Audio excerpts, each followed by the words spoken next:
Salut tout le monde, aujourd'hui je suis, est-ce qu'on peut dire contente? Ouais, en vrai je suis toujours contente de vous retrouver en vidéo, peu importe le sujet, parce que quoi qu'il en soit, moi ça me fait plaisir d'échanger, et quand c'est des sujets un peu plus compliqués, c'est un petit peu ma thérapie à moi finalement.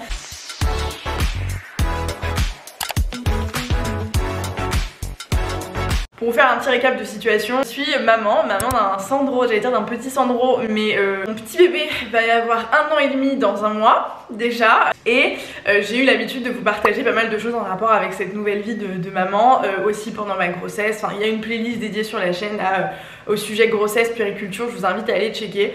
Et j'ai toujours répondu en toute transparence et avec la plus grande franchise du monde aux questions qui tournaient autour de ça. Et il y a un sujet qui revenait, c'était la dépression postpartum. Jusqu'à aujourd'hui je me sentais hyper chanceuse parce que pas du tout touchée par le sujet. Là en fait depuis quelques semaines je traverse une période, si je suis honnête, qui est compliquée. J'allais dire qui est un peu compliquée pour atténuer le truc, mais je pense qu'en fait il faut savoir faire face aux choses et les accepter, et donc je vais le dire, je traverse une période très compliquée à plein de niveaux différents. Aujourd'hui on va parler de ça, je vous invite d'ores et déjà, peu importe que vous soyez maman, papa ou pas, j'aime regarder des vidéos sur des sujets qui me concernent pas forcément directement, d'ailleurs c'est peut-être votre cas, je sais pas, dis-moi si tu passes par là et que t'es pas parent, que tu projettes pas de lettres ou quoi que ce soit, mais juste que t'es curieux, ou à l'inverse, dites-moi si vous êtes parent. Rendez-vous dans les commentaires, dites-moi, ça m'intéresse un petit peu de voir laquelle audience a cliqué sur cette vidéo et pourquoi, pour que vous ayez un petit peu tout le contexte. Donc je suis tombée enceinte, on était en road trip en Australie avec mon mec,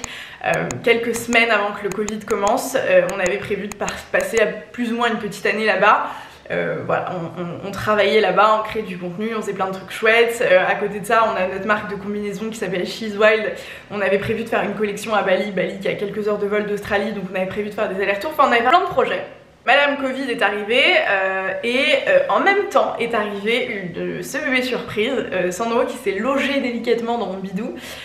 Et en fait, on savait déjà que le Covid était là, mais c'était pas en mode situation dramatique, etc. On pensait, avant de savoir que j'étais enceinte, pouvoir voyager, continuer un petit peu notre vie. Et finalement, non, la situation s'est envenimée, voilà. Et au même moment, j'ai su que j'étais enceinte. Donc autant vous dire qu'on a vu ça un peu comme un signe du destin. On s'est dit, ok, go, on rentre en France. On a pris le dernier vol de rapatriement parce qu'après tout a fermé. On est rentré, j'étais enceinte, on est arrivé, on était donc confinés, donc on est passé de genre la vie 3 mois en road trip avec notre voiture 4x4 sur la route, vraiment à la route quoi. On vivait dans notre tente, on se faisait à manger dans le coffre de la voiture, enfin vraiment genre plus près de la nature tu peux pas. On était libre comme l'air, on sortait, enfin tous les jours on marchait des heures, on était dans la nature, enfin on était voilà. Et autant te dire que du coup le choc, on rentre à Paris, PLS total, confinement, on chope le Covid dans l'avion, on arrive pendant 3 semaines malade, je suis enceinte, on peut pas voir nos proches, donc j'ai vécu ma grossesse un peu toute seule avec Roman. On était bloqués dans un appart, après on a dû trouver un appart, enfin bref, plein de démarches et tout, mais tout ça enfermé comme tout le monde, mais avec cette grossesse en plus, c'était, je pense que je sais pas, j'ai du mal à du coup imaginer une grossesse autrement, mais je pense que sur la fin de ma grossesse, il y a un moment l'été où on était plus confinés, j'étais avec mes potes et c'était cool parce que tout le monde a un autre regard sur toi, c'est une expérience que tu vis avec tes proches et tout, et là le fait de le vivre seul, c'était, tu vois, de l'annoncer, on a annoncé à nos proches qu'on attendait un bébé par téléphone et tout, enfin tu vois, c'est vraiment pas bon. Mais il y a pire, effectivement, mais bon. Ensuite j'accouche de Sandro pendant le 2e confinement, et là je vous ai fait une vidéo aussi sur mon séjour à la maternité qui s'est relativement mal passé. Personne peut venir voir Sandro, on n'a pas le droit de sortir d'ailleurs, donc c'est à dire que ma mère a dû attendre 2 ou 3 semaines avant de voir Sandro en faisant des tests. Mes copines pareil, on était encore en plus en PLS total en se disant, enfin je sais pas si vous vous rappelez parce qu'on a l'impression qu'on l'a jamais vécu, tellement on est enthousiaste de passer à autre chose, mais on devait faire des attestations pour sortir, on flippait de tout, je faisais chier tout le monde quand il s'agissait de le voir, c'était pas faire un test PCR et machin, et les gants et tu le touches pas et masque, enfin c'était franchement hyper anxiogène. Roman qui a pas pu rester avec moi à la maternité, donc en fait je suis partie de là crevée. J'ai accouché, c'est un peu crevant, 24 heures machin, et puis séjour à la maternité toute seule, Roman qui peut venir me voir quelques heures par jour, t'accumules la fatigue. J'ai allaité et j'allaite encore Sandro, mais c'est pareil, je vais vous en reparler parce que je suis sur la fin et ça impacte forcément mon mood. Dans cette vidéo je vais vous parler, pour faire juste un petit aparté, je vais vous parler de manière assez, pas péjorative parce que finalement c'est vraiment pas le cas, vous allez peut-être vous en rendre compte, mais il y a des choses un peu dures peut-être, mais c'est le sujet de la vidéo. si j'ai pas envie de nuancer mes propos à chaque fois parce que évidemment, et je pourrais pleurer en regardant des photos de lui, là rien que le dire j'ai envie de pleurer tellement il a chamboulé ma vie et tellement il a donné un sens et il a tout explosé sur son passage, hyper positivement parlant. C'est je me suis jamais posé la question, je vous en ai déjà parlé, à savoir si je voulais être mère ou pas, ça n'a jamais été un sujet pour moi, j'aime bien me laisser vivre et voilà. Mais c'est une révélation pour moi, c'est la chose la plus précieuse au monde et je pourrais retourner la terre entière pour ses yeux quoi. Enfin c'est vraiment... Bref, voilà, ça change la vie d'avoir un enfant hyper positivement, enfin les choses qu'on ressent sont indescriptibles, ça en vaut la chandelle, mais voilà, donc je suis partie avec, en accumulant de la fatigue, etc. Et surtout, et là je me rends compte, l'erreur que j'ai faite, c'est de croire que j'étais vraiment une superwoman et que je pourrais tout assumer et que rien ne changerait. Là-dessus, pour vous dire, je n'ai pas pris de congé maternité, j'ai peut-être même, oui si, quand j'étais à la maternité je bossais pas et encore je devais faire des mails. Je me suis jamais arrêtée, pas une seconde, je ne me suis pas arrêtée. J'ai plusieurs casquettes différentes, donc la principale étant que je suis créatrice de contenu sur YouTube et Instagram pour mon plus grand bonheur, ma marque de fringues depuis quelques mois, oui parce que la meuf s'est rajouté un truc, je fais du conseil en médias et ma vie professionnelle m'enchante, vous n'imaginez pas à quel point. C'est hyper important pour moi, ça fait partie de moi et c'est primordial dans mon équilibre personnel de pouvoir avoir cette vie pro qui me passionne et qui m'anime au quotidien, vraiment. Et à tel point que du coup je pensais que j'allais pas survivre au fait de l'arrêter pendant un petit moment aussi, parce que c'est ça la vie d'être auto-entrepreneur et d'être ton propre patron, c'est qu'en général quand ton activité ralentit, bah, les finances ralentissent et forcément bon bah on a quand même malgré tout tous un train de vie à mener et un loyer à payer, et encore plus quand t'as un gosse, donc voilà, donc bon. J'ai pas arrêté, je pensais que tout pourrait rouler. Roman est à la maison avec moi et en fait le deal qu'on a trouvé c'est qu'on allait s'équilibrer en étant tous les deux à la maison, en bossant ensemble, etc. à pouvoir s'occuper 50-50 de Sandro, voilà. On a fait le choix de pas le faire garder, voilà. Donc tout ça, et on a fait le choix aussi de déménager sur un autre continent, puisque du coup on a déménagé en Tunisie, donc on était à Paris hein, après l'Australie avant, enfin voilà, on est parisiens de base, et on a fait le choix de déménager en Tunisie. Pareil, je t'invite à aller voir sur la chaîne, c'est un sujet qui t'intéresse. Tout ça avec un bébé en bas âge, avec le Covid, malgré tout, avec le travail, avec tout qui continue. En se disant, voilà, on a besoin que la vie soit douce et on a besoin d'un cadre différent, etc. Donc je vous le rappelle, moi ma vie est à Paris, donc tous mes potes, tous mes proches, ma mère est à Paris, ma famille est à Paris, voilà. Donc on déménage, voilà, on profite quand même de nos proches, malgré le Covid, on arrive à faire des trucs, la situation se tasse, bref. Donc on profite, on fait des choses avec eux. Bon, c'est compliqué, on dort pas beaucoup. Sandro est un bébé allaité, pendant les premiers mois, je dors avec Sandro, enfin Sandro dort sur moi pendant les 2 mois et demi, les 2 premiers mois et demi je pense. Il dort sur moi, hein. Pareil, je vous en ai déjà parlé de ce sujet, mais c'est plus simple, ça me fatigue moins. Évidemment je prends toutes les précautions et chacun fait bien ce qu'il veut, mais nous c'est ce qui nous allait le mieux. Sandro dort à côté et pour tout vous dire, du coup on a dormi avec Sandro dans le même lit jusqu'à ses 1 an, donc il y a même pas 6 mois qu'on a arrêté de faire ça parce que ça devenait trop fatigant pour moi, parce qu'en fait il bouge, il grandit, il prend de la place, plus je suis à côté plus il a envie de téter, plus il tète, bref c'est un... voilà.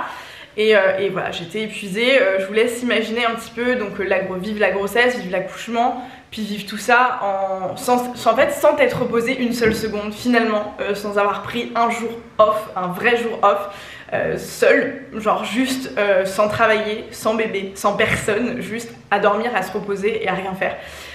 Ça m'est pas arrivé depuis plusieurs années. Moi je pensais jusqu'à il y a pas très longtemps que plus je faisais, plus je pouvais faire, etc. Plus je pouvais amasser de boulot, amasser de fatigue et que voilà, que mon corps suivrait en fait. Jusqu'à il y a quelques semaines, bon, on se rendait compte que le sommeil de Sandro ça devenait compliqué parce que je vais pas vous mentir et c'est ce qu'on vous disait aussi avec Roman, le truc le plus dur pour nous et le seul truc vraiment dur en fait, ça a été le sommeil.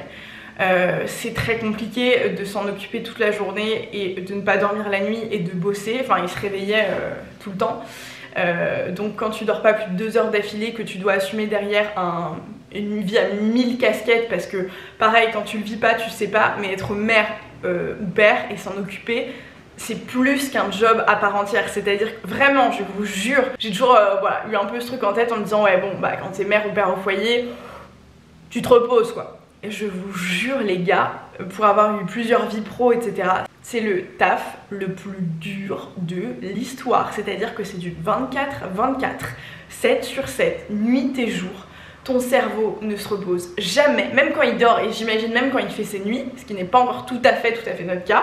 Tu dois tout le temps checker, tu dois faire en fonction de lui, et les siestes, et les promenades, et à manger, et il sollicite ton attention, et il évolue tellement. C'est un truc de fou ce qu'on a réussi à créer avec nos petits bébés, et la vie comme elle est bien faite, mais leur cerveau, jusqu'à un certain nombre d'années, il explose dans tous les sens, ils vivent un tas de développement, ils ont besoin de toi, ils ont besoin que tu les accompagnes, ils ont besoin que tu les comprennes.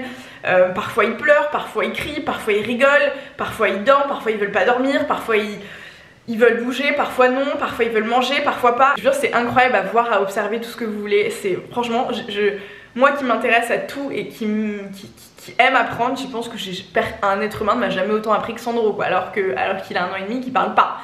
Enfin, pas tout à fait, quoi. Bref, mais c'est éreintant physiquement, psychologiquement, c'est du 24/24. Alors imaginez quand à côté de ça tu déménages sur un autre continent, que t'es seule, parce que tu peux même pas te dire ok je le garde toute la journée mais je vais le laisser de temps en temps à sa grand-mère ou quoi, non. Et je suis une maman poule clairement, et ça c'est un truc, je me suis découverte cette partie que je ne pensais pas avoir. Je suis accrochée à Sandro comme une sangsue. Je ne fais confiance. Je sais pas si c'est une question de confiance, j'ai peur, je veux que Sandro soit près de moi. Là depuis quelques temps je commence à lâcher prise, enfin évidemment que mes proches, ma mère, la mère de Roman et mes meilleurs potes, et même encore au début c'était pas forcément le cas, hein. Enfin j'écrivais toutes les 5 minutes tu vois quand je laissais 2 heures à ma mère. Mais là de plus en plus, voilà, surtout à ces personnes là je fais confiance, au reste du monde j'ai beaucoup de mal. Là on l'a inscrit à la crèche en septembre. Voilà, il va avoir 2 ans, hein. C'est-à-dire que le gars sera autonome, il pourra parler et tout, mais moi je suis un peu comme ça. Et donc, j'arrive pas à déléguer, j'arrivais pas à déléguer. Donc j'ai eu ce truc jusqu'à il y a très peu de temps, de ne rien déléguer. Et oui, à côté de ça, je continue de bosser. Le job continue à tourner, je dois continuer à gagner de l'argent, à produire, à faire des choses. Plus m'occuper de Sandro en fonction quand Roman n'est pas dispo, et en fait on fait du 50-50, mais c'est quand même assez long dans la journée. Plus j'ai envie d'être là pour Sandro tout le temps, et quand je le suis pas je culpabilise. Plus on a emménagé ici, et donc du coup on essaye de quand même voyager pas mal pour faire des trucs, rejoindre, enfin bref, tout ça. Et en fait le truc c'est que je me suis, comme je vous disais, jamais autorisée à me plaindre ou à me rendre compte ou à prendre du recul en me disant est-ce que ça me va ou ça me va pas, parce que j'ai toujours eu vachement conscience de la chance que j'avais d'avoir ce choix et ce luxe incroyable de pouvoir mener cette vie en fait, en me disant t'as pas le droit de te plaindre parce que en fait c'est pas juste, tu vois. Et donc peu importe ce que tu ressens, peu importe si t'es fatigué, peu importe si t'es éprouvé, peu importe si ça fait 1 semaine que tu pleures 3 heures par jour, ça doit être normal, te plains pas, n'en parle à personne et tout ira bien, et c'est tout, et c'est toi qui l'as choisi, tu assumes.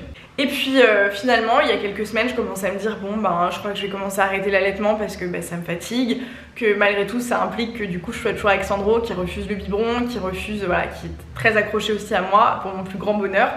Voilà, que je puisse prendre un peu de temps pour moi, et parce que voilà, j'ai organisé un week-end avec des copines, on est parti quelques jours à Barcelone, et du coup il a fallu que je laisse Sandro, et c'était la première fois du coup depuis qu'il était né, en quasi 1 an et demi, que je le laissais vraiment 3 jours je crois et 3 nuits, donc autant vous dire que je l'avais laissé 1 nuit.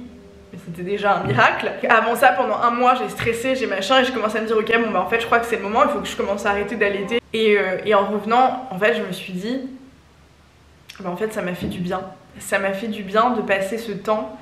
Bon j'étais pas seule, j'étais avec des amis, mais ça m'a quand même fait du bien. Bon je vous avoue que quand je suis rentrée de l'aéroport, quand je suis sortie du tram pour aller chez ma mère, j'ai couru tellement j'avais hâte de le retrouver, mais ça m'a fait du bien, et voilà, et ça a déclenché un truc où je me suis dit en fait Sandro va bien, Sandro a passé du bon temps, Sandro a vu sa famille, Sandro a passé du temps avec sa mamie. En fait il faut que j'arrête de mettre une pression et de me dire que j'ai besoin d'assurer à 8000% sur tous les leviers de ma vie, parce que de toute façon c'est pas possible. Voilà, donc j'ai commencé à avoir cette réflexion, et donc là j'ai commencé à diminuer l'allaitement. Et là,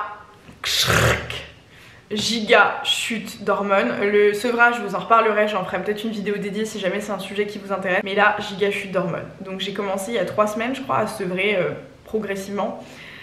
Et depuis 10 jours, 15 jours, je me sens, comment vous dire, j'ai vécu des trucs un peu difficiles dans ma vie. Si vous me suivez, vous savez. Et mon cerveau a pas mal inhibé de trucs. Et comme je vous dis, j'essaye de garder toujours le côté positif et tout, mais à l'excès, genre c'est chiant, tu vois. Et là je m'en rends compte parce que j'ai l'impression de ne jamais m'être sentie presque aussi mal de toute ma vie physiquement. J'ai plus d'énergie, j'ai envie de pleurer constamment, j'ai envie de rien faire, je me sens triste, je me sens nulle. Je me sens mauvaise mère, je me sens mauvaise pote, je me sens mauvaise fille, je me sens mauvaise compagne, meuf, tout ce que tu veux pour Roman, je me sens mauvaise humaine. Bref, là, le revers de la médaille. Et je sais qu'il y a une partie hyper chimique avec ce processus de chute d'hormones, pareil comme pour le postpartum où il y a plein de trucs qui se passent et en fait ton corps il a subi des trucs de ouf. Et il y a des processus naturels, tu y passes pas, et tu les subis ou pas, mais moi là je suis en train de le vivre et je me sens mal, je me sens pas bien et je sens qu'il y a un truc qui n'est pas normal. Et du coup ce truc un peu, c'est physique, hein, c'est ce coup physique où vraiment plus d'énergie, un truc bizarre en moi, qui m'a fait ok bon bah là je vais réfléchir, et qui m'a fait prendre conscience aussi de tous ces petits signaux d'alerte où j'aurais pu me dire ok Karine là il faut te ménager, ok Karine là tu peux pas tout faire. Et c'est hyper douloureux pour moi de m'en rendre compte, si je suis hyper honnête avec vous. Je me sens comme une merde, vraiment je me sens comme une merde, au point où parfois je suis frustrée d'être avec Sandro parce que je me dis putain mais j'ai un million de trucs à faire, pourquoi je suis là en train de le regarder jouer et de quand il me dit maman toutes les 5 minutes lui dire oui je suis là. Et la seconde d'après, quand je pense ça, je me dis mais Karine, mais quelle connasse tu es, putain, t'as la plus belle chose au monde devant toi, il a besoin de toi, il te le fait comprendre, et toi tu penses à faire autre chose dans ta tête. Ou quand je suis au taf, devant mon ordi en call, en train de rédiger des recos, en train de filmer des vidéos, en train de faire des trucs, je me dis mais c'est incroyable, je m'éclate. Et la seconde d'après, je me dis putain mais t'as pas mieux à foutre que de faire ça. Je me mets une pression monstrueuse, j'ai envie de tout faire, j'ai machin, et en fait je me prends un putain de revers de médaille à croire que il y a une case à cocher pour être l'humain idéal, etc. Je me mets une pression énorme, je me mets des standards qui n'existent pas, et là je m'en rends compte en fait. Et en même temps je trouve ça chouette que ça m'arrive et que cette chute d'hormones, et clairement c'est une, pour m'être renseignée etc, c'est genre un milk blues, donc un tout petit peu différent. Et encore non, ça fait partie de la dépression postpartum parce que le postpartum dure 3 ans, ton corps met 3 ans à se remettre de la grossesse, etc. Parce qu'aussi on te minimise ce truc de t'as été enceinte, t'as porté ton enfant, t'as accouché, mais est-ce que tu te rends compte de l'épreuve physique que c'est? Et puis après l'accouchement, il s'est passé tout un tas de trucs. Et en fait, pendant 3 ans, ton corps, il se remet du truc, tu vois. Et ton corps implique du coup toutes les hormones que tu sécrètes. Et là, je suis en plein dans cette chute d'hormones où du coup, tous ces trucs que ça sécrétait avant, ça ne les sécrète plus. Et où je me prends un coup de massue dans la gueule en me disant, bon bah en fait... ma vie c'est de la merde, tu vois, presque à me dire ça. J'ai envie de pleurer, je me sens épuisée, je me sens lasse de tout. J'ai l'impression qu'avec Roman ça va pas, j'ai l'impression qu'avec personne ça va, j'ai l'impression que même Sandro peut pas me blairer. Enfin j'ai eu cette impression. Là ça va mieux parce que on est parti avec des copains cette semaine, genre on est parlé à tout le monde et ils ont été là à fond et ils ont pris le relais aussi à fond sur Sandro pour qu'on puisse se reposer, et Roman et moi. Mais voilà, je suis en plein en train d'accepter ce truc, en train de me dire ok bah déjà physiquement il faut que j'attende que ça passe, parce qu'il y a ce truc où mes copines me disaient mais qu'est-ce qu'on peut faire, et je pense qu'il faut juste l'accepter, je pense qu'il faut juste le vivre. Le truc qui est compliqué c'est que par contre ton bébé lui il va pas attendre, ton taf ne va pas attendre, donc il faut trouver des moyens. Si vous pouvez avoir du relais tant mieux, ou juste l'accepter, te dire que bon bah c'est un temps et ça va forcément finir par passer, sans t'accabler, sans te mettre de pression. Là pour une fois dans ma vie je me suis dit bah écoute ok je suis pas bien, et bah ok, genre là c'est physique donc je peux rien faire, donc j'accepte le truc, je fais de mon mieux, j'assure sur le reste un minimum, en essayant de me préserver un petit peu parce que donc j'ai bien compris qu'il fallait ralentir le rythme ou trouver d'autres solutions. Mais j'accepte, je me sens pas bien, je ne suis pas bien, ok, et c'est ok. Plus de batterie sur ma caméra, j'enchaîne avec l'iPhone. Sur la manière, enfin les trucs que je peux ressentir, et peut-être les petits signaux d'alerte si vous vivez la même chose ou si vous avez des gens autour de vous qui vivent la même chose. Genre j'ai commencé à me sentir juste... Ouais genre... Comme ça. Genre j'ai pas d'énergie, je veux rien faire, alors que de nature, je suis un peu tout l'inverse, plutôt... J'essaye, je tends à être plutôt énergique, positive, enfin, j'aime faire 1000 trucs en même temps.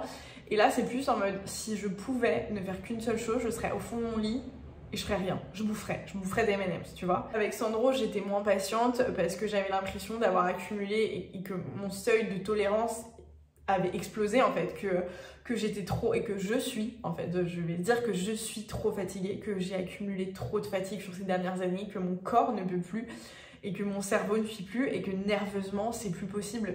Je crie pas, je ne crie jamais, j'essaie d'être l'adulte que j'aurais voulu qu'on soit avec moi quand j'étais petite, tu vois, ou que j'imagine, c'est-à-dire m'effraie pas en fait, me crie pas dessus, pas de gestes brusques, pas, tu vois. Mais je dis pas qu'il y a chacun fait ce qu'il veut, hein, mais j'essaye de l'être et on va pas se mentir, avec un gosse c'est très compliqué de garder son calme H24 quand il te fait des crises, quand machin. Avec Sandro franchement on a beaucoup de chance, c'est vraiment un enfant qui est plutôt facile à vivre, franchement à part le sommeil, j'ai vraiment pas trop à me plaindre de lui. Il y a des fois où c'est un enfant quand même malgré tout, il a pas le même cerveau que nous, il a pas la même capacité de réflexion, il sait pas s'exprimer, donc il y a des fois où il va te crier dessus, il y a des fois où il va te taper parce qu'il sait pas exprimer autrement qu'il est frustré. Et là, ces derniers jours, ces dernières semaines, je ne supportais pas. C'est-à-dire que je pouvais me mettre à pleurer de nerfs, parce que je préfère de toute façon réagir comme ça que me mettre à crier, à lui hurler dessus, mais je peux me mettre à pleurer de nerfs, à me mettre en boule, parce qu'il a une réaction que je ne sais plus gérer, que j'ai plus la patience de gérer. Avec Roman, parce qu'il y a aussi ça qui a fait que je me suis rendu compte. Donc Roman, on est ensemble depuis 4 ans, c'est une fabuleuse histoire de destin, comme j'aime le dire. L'histoire est folle, pareil, je vous laisse aller fouiner sur la chaîne, vous comprendrez un petit peu les prémices, etc. Et pareil, c'est mon acolyte, c'est mon associé, c'est mon meilleur pote, c'est mon confident, c'est mon psy, c'est tout en même temps. Il m'apporte un équilibre que vous n'avez pas idée, il m'apaise, il m'écoute, il me fait raisonner, il me fait rire, tout. Et là, depuis quelques semaines, depuis quelques jours, je suis blase. Et pareil, je vais vous le dire, je crois pas qu'il le découvre parce qu'il l'a compris, on en a un petit peu parlé. Mais je me sens plus heureuse même dans mon couple, quoi. Je me dis juste, on fait plus rien, on n'a pas pris de temps pour nous deux. Et pareil, on vous en parlait dans la vidéo où on était ensemble dans la vidéo et on vous le disait, ça c'est un truc qui est dur à gérer, c'est le fait qu'on n'a plus de temps pour nous deux et qu'en fait, c'est pas qu'on l'a plus, c'est qu'on se l'accorde pas. On s'accorde difficilement, on essaye, et c'est ce que je vous disais quand je vous disais j'essaye de tout faire, machin, assurer le taf, assurer Sandro, essayer d'assurer un minimum de vie sociale, de voyager, de trucs, et en fait au détriment de moi en tant que femme, en tant qu'être humain, mais aussi au détriment de notre couple. Et en fait on était là en mode ok ça va, on sait que c'est pour un temps, mais en fait non, ça s'entretient. Évidemment les premiers temps, vraiment t'as d'autres chats à fouetter et vraiment c'est difficile. Après, ça s'entretient et tu trouves des solutions et tu te démerdes en fait. Et là, j'ai un peu ce côté-là en mode, ben en fait, autant lui que moi, mais là plus, c'est mon introspection et c'est ce que cette dépression, parce qu'en fait, si, je pense que c'est ça, oui, me fait ressentir, c'est que j'ai pas fait assez d'efforts et que j'en subis aujourd'hui les conséquences et qu'il faut se bouger les fesses, quoi, que c'est pas parce qu'on est parents qu'on doit se laisser aller et qu'il faut entretenir tout ça. Et que moi, ça me rend heureuse d'être heureuse avec Roman et ça me rend heureuse de faire des trucs avec lui et que là, j'ai plus ce truc, tu vois, puisqu'on fait plus de trucs que tous les deux, ou qu'on se laisse dépasser par notre fatigue, qu'on se laisse dépasser par notre quotidien, qu'on s'oublie. Et forcément, ça se fait ressentir sur la relation. Quand t'es pas bien seule, quand t'es pas bien, bah, tu le ressens sur les relations sociales. J'ai ma meilleure pote qui est très franche et qui m'a mis aussi un bon coup de pied dans la gueule. C'est une image. L'autre jour, enfin il y a quelques semaines, parce qu'elle essayait de m'appeler pendant plusieurs fois et que je réponds 1 fois sur 5 parce que pas le temps, parce que je me laisse déborder par ma vie, parce que machin. Et du coup, elle a envie de voir Sandro, mais elle a aussi envie de me parler, elle a envie... Et moi aussi, plus que tout, genre ce que je vous dis, mes potes, mes meilleurs potes, mon groupe, ma famille, enfin, c'est ce que j'ai de plus cher au monde. Genre, j'ai mon petit cercle, je peux tuer pour eux, je peux mourir pour eux, je peux tout ce que vous voulez. Et en fait, je sais même Roman, Sandro et mes potes et ma famille, vraiment. Et en fait, cette vie et tout tout ça fait que je me suis laissée mais complètement submergée. Ok, les hormones, ok, il y a des trucs physiques qui se passent, mais je crois que le plus dur dans tout ça, c'est juste de te voiler la face. Parce qu'en fait, c'est ça qui fait que tu vois, tu t'enfonces, parce que tu rajoutes des couches. Et là, cette chute d'hormones, ce milk blues, cette dépression postpartum, tout ce que vous voulez, ça me met un gros coup dans la gueule physiquement, mais ça me met aussi face à tout ça, et à tout ce questionnement, et voilà. Et je sais que c'est une phase. Finalement, je me sens presque... Je me serais bien passée de ça, hein, évidemment, mais finalement, je me dis c'est peut-être un mal pour un bien parce que je pense que j'aurais continué à foncer tête baissée un peu dans tout sans forcément me poser les bonnes questions. Et le fait que mon corps et mon esprit me rappellent un peu à l'ordre, ça me fait juste me dire ok, il y a peut-être des choses à faire et peut-être que ce sera mieux après cette phase difficile en fait. Mais voilà, donc je suis en pleine dépression postpartum, je suis en plein doute, je suis en plein questionnement sur plein de trucs, je me sens pas bien, je me sens pas bien dans mes différents rôles. J'en ai parlé, je m'en suis parlé à moi-même, voilà, je mets des mots sur ces mots, je l'accepte en fait, je l'intègre et on verra ce qui va se passer suite à ça. Je me dis donc que si après, une fois que j'ai vraiment arrêté l'allaitement, c'est pire, vous allez pas me voir pendant un petit moment, je pense, justement, le temps que je me pose, que j'accepte, que je comprenne, parce que je sais que dans ces moments-là, t'as pas envie de voir les autres, t'as pas forcément envie de leur parler, t'as envie de te renfermer sur toi-même, et à la fois, je pense que c'est quelque chose de négatif dans le sens où t'as besoin des autres pour t'en sortir, je pense. Moi, j'ai besoin de Roman pour lui parler, parfois lui dire des choses qui sont dures, mais il est là, il m'écoute, il m'aide, et mes potes, c'est pareil, je leur en ai parlé, elles m'ont écouté, enfin, c'est précieux en fait, juste... Parfois sans attendre de réponse de la part des gens, mais juste le fait d'en parler, ça libère. C'est souvent plus difficile de se parler à soi qu'aux autres, enfin de comprendre avec soi-même. Et donc le fait de mettre des mots et d'avoir un échange verbal avec quelqu'un en face, en fait on s'entend nous-mêmes et on comprend et on intègre. Donc si jamais vous le vivez, peu importe le sujet, que ce soit postpartum ou juste autre chose, et que vous n'avez pas envie d'en parler forcément à vos proches, quoi, mais prenez une caméra et parlez, racontez.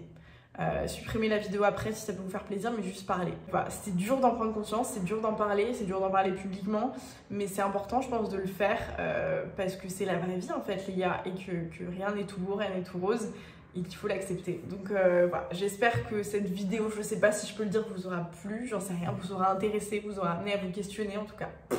Peu importe, n'hésitez pas à me faire vos partages d'expériences en commentaire et si vous avez envie d'échanger plus intimement sur Instagram, rendez-vous sur Instagram. Mon pseudo c'est SoGirllyC comme le nom de la chaîne. Rendez-vous dans mes MP. Je vous fais plein de bisous. Je vous retrouve dans une prochaine vidéo, enfin j'espère. Bisous.